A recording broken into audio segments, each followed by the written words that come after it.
and sort of, it just be whatever someone does. In fact, the authors that I spoke about say that you actually have to be very precise in being able to architect moments. But it's not going to be only that process, right? It is going to be elements of surprise. How do you create surprise in a school calendar? How do you create surprise in a school week or in a school day? How do you create surprise as individuals? Is one of the things that we talked about. Why have influence? Who cares? Why do we even need to have influence? If it's the session is control all influence and we're talking about control all reset. Because really, aren't we fighting for a chance to shape lives, right? That is really at the core of everything else. Yes, they should get to a good college. Yes, they should have placement outcomes. Yes, they should get jobs and they should be productive members of society. But really, it is about our ability to make a difference and affect a change in them that lasts. It would be terrible if, all of us spent 12 years in school and we weren't fundamentally changed by it, right? And fundamentally, some of those good lessons lie. So one of the frameworks, I think, when we think about influence, right, and that's the one framework from Harappa that I'm bringing to you, that we've used across organizations and companies essentially, is when you think about influence, you think about who influences you right now, each of us, right? None of us are above being influenced.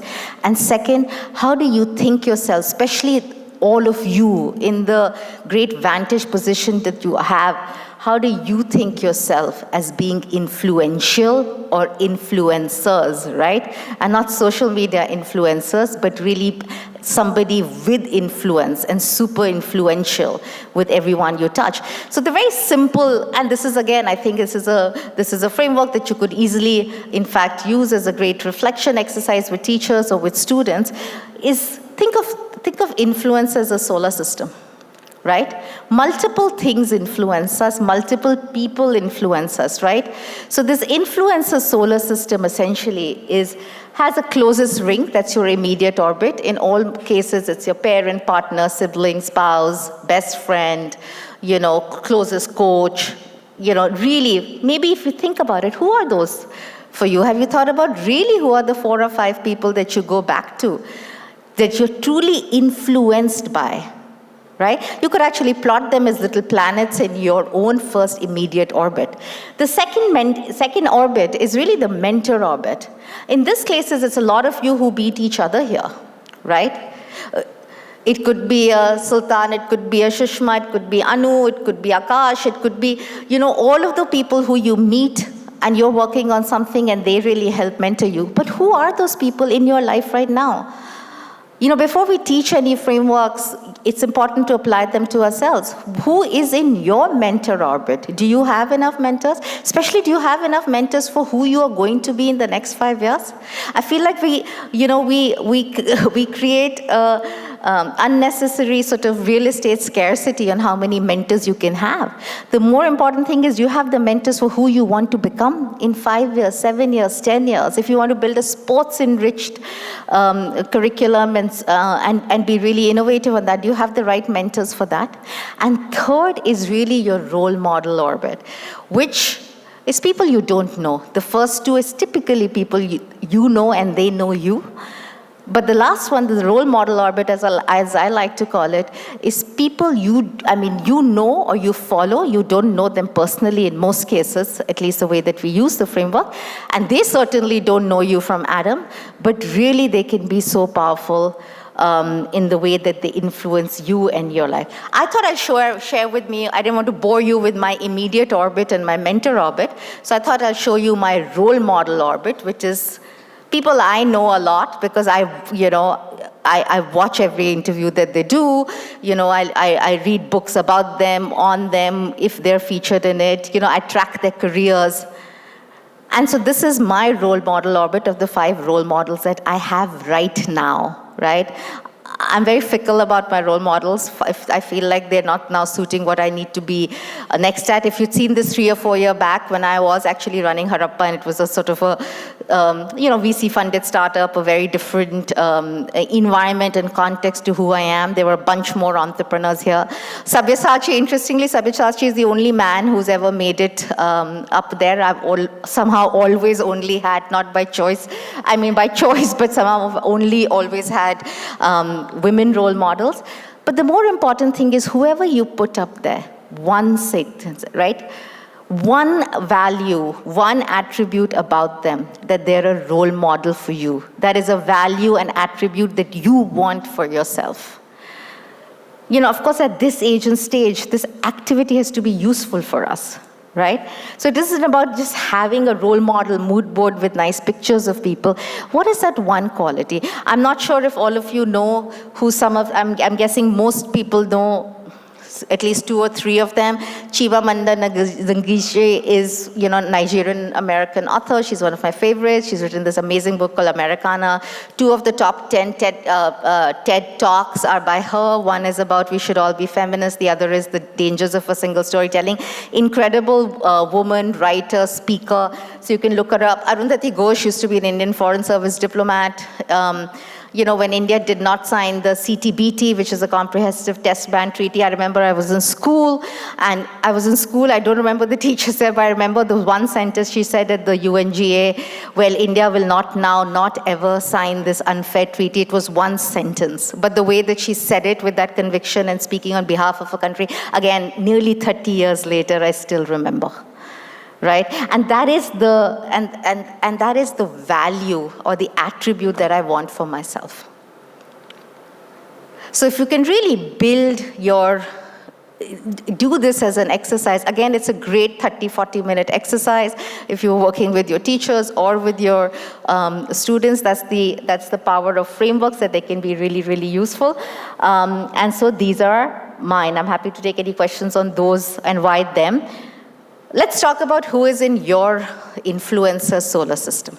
And then we'll talk about how you are influencing others. Who are they? Where are they in the orbit? What have they taught you and how have they influenced you? You don't have to answer all that. Let's start with, even if you can just tell us, which orbit, who do you have? And the responses will start to come in. Who is in your immediate orbit? That's an easy one. Must be one parent, sibling, spouse, partner, children, cousin.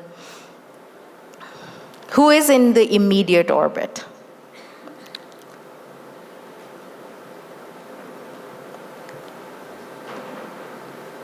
Who's in your mentor orbit? If you can put down the name and say immediate or mentor, that'll be great for all of us to learn from each other. Who do we have in these orbits?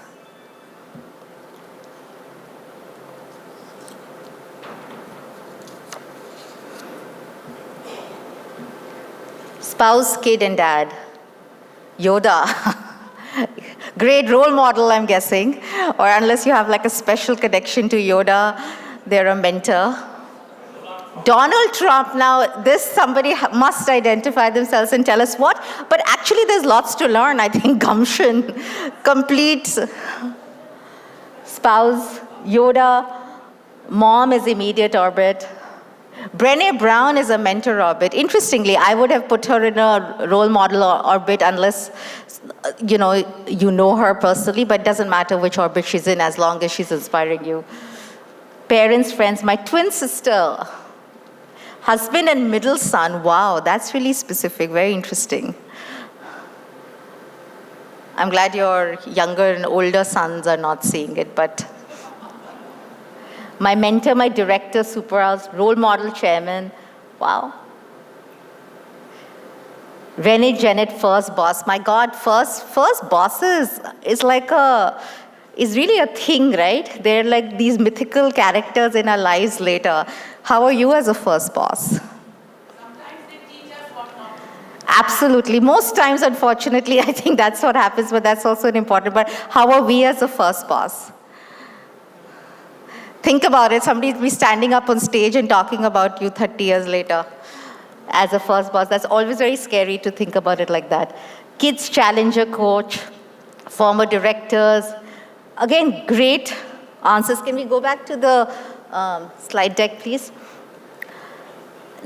As we're going to come up, and I want to leave some time for questions. This is about the people who influenced you. Really, the more important thing is how you are influencing the thousands, hundreds, thousands, over a 30-year, 40-year career as an educator and institution builder. Some of you are impacting 100,000, 200,000 people, right? It's actually more important to me who you are and how are you influencing them. So let's talk about that. What traits, and be honest here, what traits? And I'm going to give 20 seconds for each one. And write it down. This we don't need to share. But I'd love for you to write these down. What traits about you do you think people are most inspired by? One thing.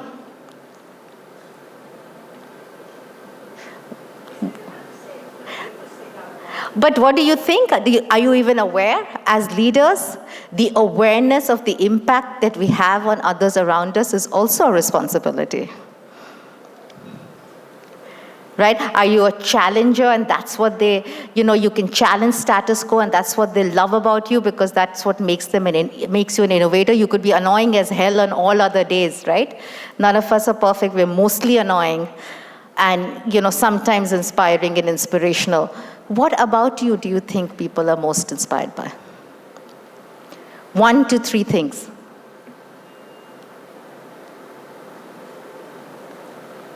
Are these traits the same for students, colleagues, and friends?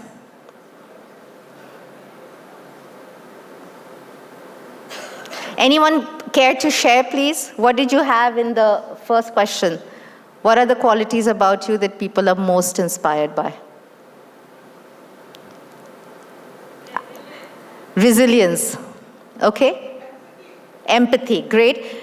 Do you think your colleagues, students, and friends all think that empathy or resilience is your best quality, most inspiring quality? Yeah? It's the same for everyone you interact with? There's no situation, context that drives one part of our best attributes over others?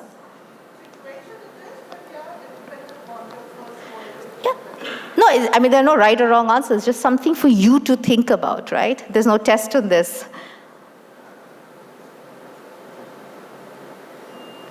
Let's focus on students. If there are some of you who've said, no, I don't think it's going to be the same qualities that everyone that